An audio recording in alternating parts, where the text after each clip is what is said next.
रजनी को बचपन से ही पेंटिंग का बहुत शौक था। वो हमेशा से ही पेंटर बनना चाहती थी, पर उसके माँ और पिताजी ने उसको कभी भी इस चीज के लिए सपोर्ट नहीं किया और उसकी शादी नीरव से हो गई।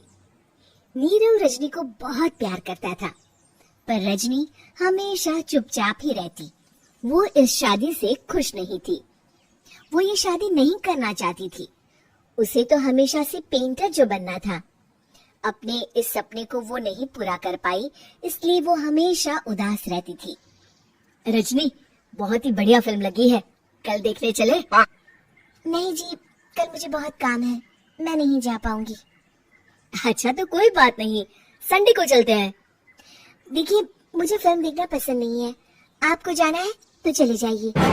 नीरव को मना करके रजनी वहाँ से चली जाती है और अपने बैग को खोलकर उसमें बंद पड़े ब्रश और कलर्स को देखकर रोने लगती है। रजनी, चलो ना कहीं बाहर खाने चलते हैं, कुछ तुम्हारी पसंद का। जी मुझे नहीं जाना, मेरी तबीयत ठीक नहीं है। रजनी वहाँ से चली जाती है। नीरव को समझ नहीं आता कि रजनी उससे इतना दूर क्यों रहती है। वो जब भी उसके साथ वक्त बिताना चाहता है, रजनी कोई ना कोई बहाना बना देती है। एक दिन घर पर कोई नहीं था। रजनी घर का सारा काम जल्दी से खत्म कर लेती है। घर पर अकेले होने के कारण वो सोचती है कि वो आज पेंटिंग करेगी।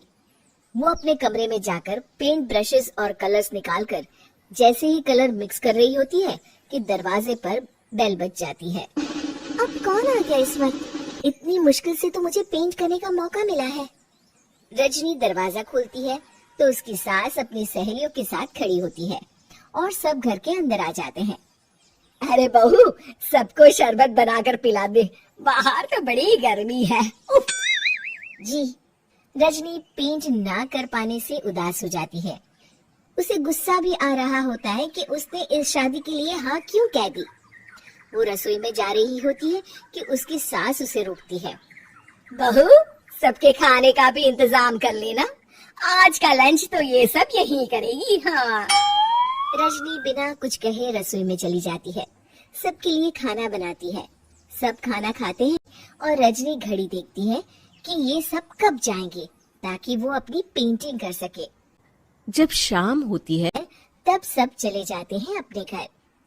अरे बहू, सब तेरे खाने की तो बहुत तारीफ कर रहे थे, सबको बहुत अच्छा लगा खाना। आपको मुझे सुबह बताना चाहिए था ना कि आपकी सहेली आ रही है। पता भी है कितना वक्त लगा सारा खाना बनाने में। अरे बहू, तू ऐसे कैसे बात कर रही है मुझसे? तो और कैसे बात करूं? मैं इस घर की कोई नौकरानी नहीं हूँ कि इतना काम करूंगी। रजनी अपने कमरे में जाकर दरवाजा बंद कर लेती है। शाम को जब नीरव आता है तो उसकी माँ उसे पूरी घटना के बारे में बताती है। क्या रजनी ने आपसे इस तरह बात की माँ? हाँ, और पता नहीं उसे क्या हो गया है, शाम से बाहर भी नहीं आई है। मैंने तो कई बार आवाज दी, खाना भी नहीं खाया उसने। तू ही बात करके देख ले बेटा। नीरव अपने कमरे का दरवाजा खटखटाता है। रजनी, दरवाजा खोलो, मैं हूँ। रजनी दरवाजा खोलती है और फिर वापस जाकर अपने बिस्तर पर लेट जाती है। रजनी, माँ से बात करने का ये क्या तरीका है? मैंने कोई गलत बात नहीं की है। अरे तुम क्यों ऐसे बर्ताव कर रही हो सबके साथ? क्या तुम इस शादी से खुश नहीं हो? रजनी कुछ नहीं बोलती। अरे बताओ मुझे रजनी, क्या ये शादी तुम्हारी मर्जी के खिलाफ हुई है? हाँ, मैं ये शादी कभी नहीं करना चाहती थी। तुमसे क्या, मैं किसी से भी शादी नहीं करना चाहती थी। रजनी रोने लगती है। चुप हो जाओ रजनी, बताओ मुझे, तुम क्यों नहीं करना चाहती थी शादी? रजनी बेड के नीचे से अपने पेंटिंग्स, कलर्स, ब्रश, पेपर्स निकालती है। इतने में उसकी सास भी कमरे में आ जाती है।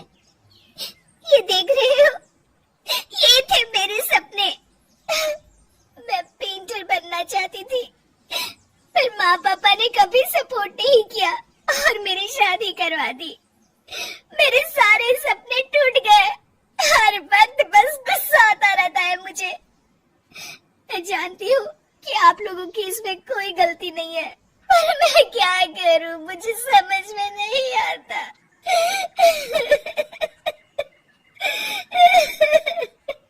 रजनी फूट फूट कर रोने लगती है। मुझे माफ कर दीजिए, आप दोनों के साथ मैं बहुत बुरा बर्ताव कर रही हूँ। अरे रजनी बेटा चुप हो जाओ तुम। नीरव पानी लेकर आता है। ये लो पानी पियो और शांत हो जाओ। रजनी पानी पीती है और उसकी सास पेंटिंग्स देख रही होती है। अरे नीरव, हमें तो पता ही नहीं था कि हमारी बहू कलाकार है। अरे कितनी अच्छी पेंटिंग्स बनाई है, देखो तो। ये वाली तो मैं अपने कमरे में ले जाऊंगी। आपको ये पेंटिंग्स अच्छी लगी? अच्छी नहीं, बहुत अच्छी लगी। और तुमने हमें बताया क्यों नहीं? तुम जब चाहे पेंटिंग कर सकती हो रजनी। हम तुम्हारे सपनों को पूरा करने में तुम्हारा पूरा साथ देंगे। हाँ बेटा, हम कला की कद्र करते हैं। हम कलाकार तो नहीं, पर मुझे गर्व है कि मेरी बहू एक कलाकार है। रजनी, नीरव और सास तीनों हंस पड़ते।